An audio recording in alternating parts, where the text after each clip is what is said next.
क्या ये भी अब दूसरे तय करेंगे कि हमारे जीने की दशा और दिशा क्या होगी? प्यारे दोस्तों, बेहद बेहद स्वागत है आप सभी का सोच और समझ के इस नुक्कड़ पर, जहां हम मिलते हैं बस खुद ही से, अपने आप से। हाँ, पर इससे पहले मैं माफ़ी चाहती हूँ इतने इतने लंबे अंतराल के बाद आप तक पहुँचने के लिए। तो चलिए करते हैं शुरुआत। आपने देखा होगा कि अक्सर हमारे परिवार में ही हमारा कोई अपना ही ऐसा होता है जो परिवार के बाकी दूसरे सदस्यों के लिए आफत बना होता है। बाकी सारे उसके व्यवहार से हैरान परेशान होते रहते हैं, पर कुछ कह नहीं पाते, कुछ कर नहीं पाते, डर, असुरक्षा या लोक लिहाज के चलते। कुछ ऐसी ही स्थिति कार्यक्षेत्र में भी होती है, जब कोई तथाकथित अफसर अपने बॉसिज्म से बाज नहीं आता। ऐसे में पीड़ितों की संख्या कई गुना बढ़ जाती है, क्योंकि अक्सर आदर्श से विपरीत अपने मातहतों अर्थात अधीन कर्मचारियों से दुर्व्यवहार रखने वाले कुटिल व्यक्ति कपटपूर्वक किसी भी संस्था में एक ओहदे पर तो पहुंच जाते हैं, किसी बड़े पद पर होते हैं। तभी उनके लिए भी संभव होता है अपने अधिकार क्षेत्र में आने वाले लोगों को बुरी तरह प्रभावित करना।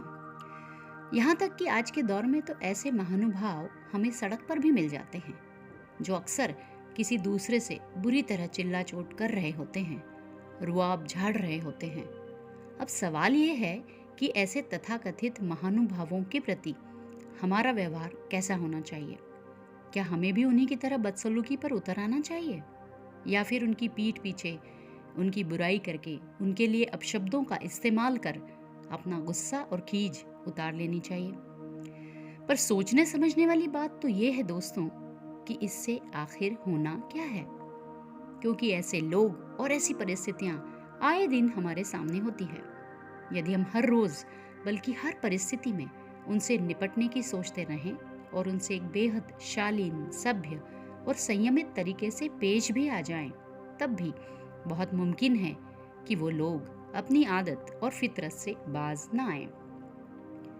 गौरतलब है कि यहाँ हमें औरों के बदले खुद ही पर ध्यान देना शुरू करना होगा, अर्थात खुद से ही निपटना होगा और खुद ही तय करना होगा कि जरूर हम ये निर्धारित नहीं कर सकते कि कोई और हमारे साथ क्या करेगा, पर हर हाल हम ही तय करेंगे कि हम उनके साथ क्या करेंगे।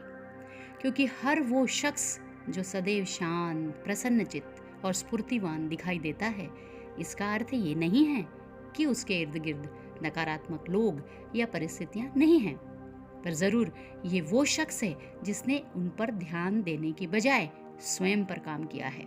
जिंदगी की गाड़ी तो सभी की एक सी ही होती है दोस्तों, हाँ, मगर सफर खुशनुमा होगा या बोझिल, ये तो जिंदगी जीने की कुशलता पर निर्भर करता है।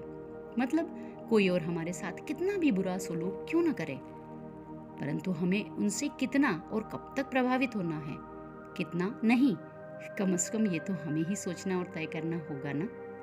और यकीन जानिए प्यारे दोस्तों, ये इतना नामुमकिन भी नहीं। तो आइए करते हैं शुरुआत।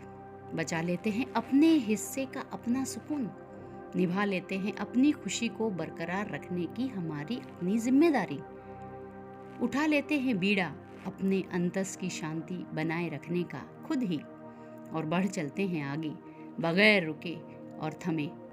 क्योंकि जिंदगी इतनी लंबी भी नहीं कि गैर ज़रूरी बातों पर रुक कर ठहर कर बस ऐवें ही ज़ाया कर दी जाए। मज़ा तो तब है जबकि दुश्मनों के तमाम मंसूबों और साजिशों को नाकाम कर हम बढ़ चलें हर पल अपनी मंजिलों पर मुस्कुराते हुए, कि किसी और के बुरे बर्ताव से न अब हम अपना मन खराब करेंगे, ना दिमाग और ना ही मूड, है ना। बहुत शुक्रिया।